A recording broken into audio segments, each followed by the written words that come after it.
বাংলাদেশের রাজনীতি একটা বিভ্রান্ত অবস্থার মধ্যে চলে যাচ্ছে। জুলাই আন্দোলন শুরু হয়েছে, 5ই আগস্টে যার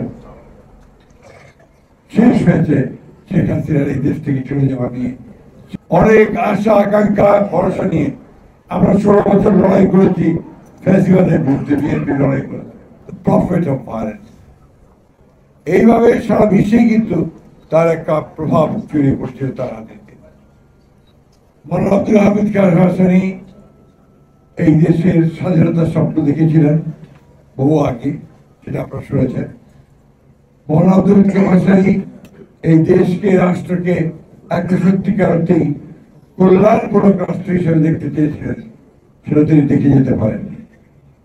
আমাদের নেতা স্বাধীনতার ঘোষক শহীদ প্রেসিডেন্ট জিয়াউর রহমানের মধ্যে তিনি সেই নেতা দেখতে পেয়েছিলেন যে নেতা হয়তোবা এই দেশের ভাগ্যে পরিবর্তন আনতে পারে।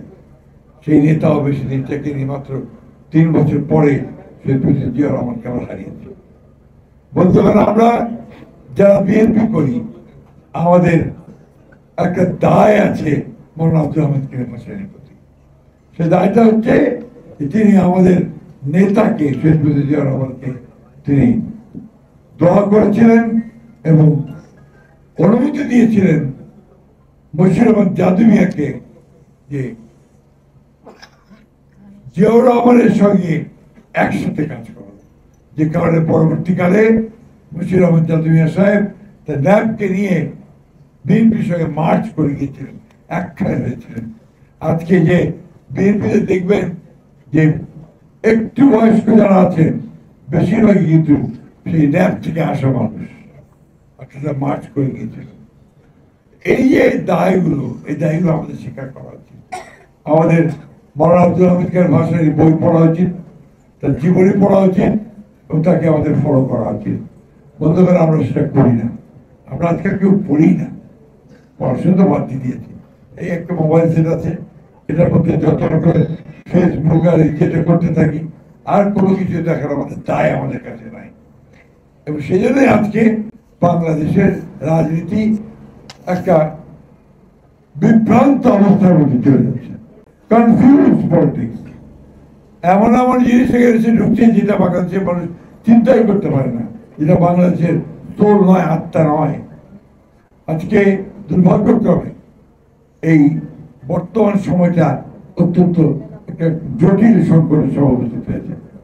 অনেক আশা আকাঙ্ক্ষা ভরসা নিয়ে আমরা 16 বছর লড়াই করেছি, ফ্যাসিবাদের বিরুদ্ধে বিএনপি লড়াই করেছে। আমাদের অসংখ্য নেতা কর্মী আমাদের গ্রেফতার হয়েছে, মিথ্যা মামলা হয়েছে, নিহত হয়েছে, শহীদ হয়েছে। আমরা আজকে ছাত্র জনতার একটা অভ্যুত্থানের মধ্যে দিয়ে 24-এর জুলাই আন্দোলন শুরু হয়েছে, 5ই আগস্টে যার শেষ হয়েছে শেখ হাসিনার এই দেশ থেকে চলে যাওয়া নিয়ে সেই অবস্থাটাকে, মানুষের আকাঙ্ক্ষাটাকে, মানুষের চাওয়াটাকে কিন্তু আমরা সঠিকভাবে ধরতে পারছি না।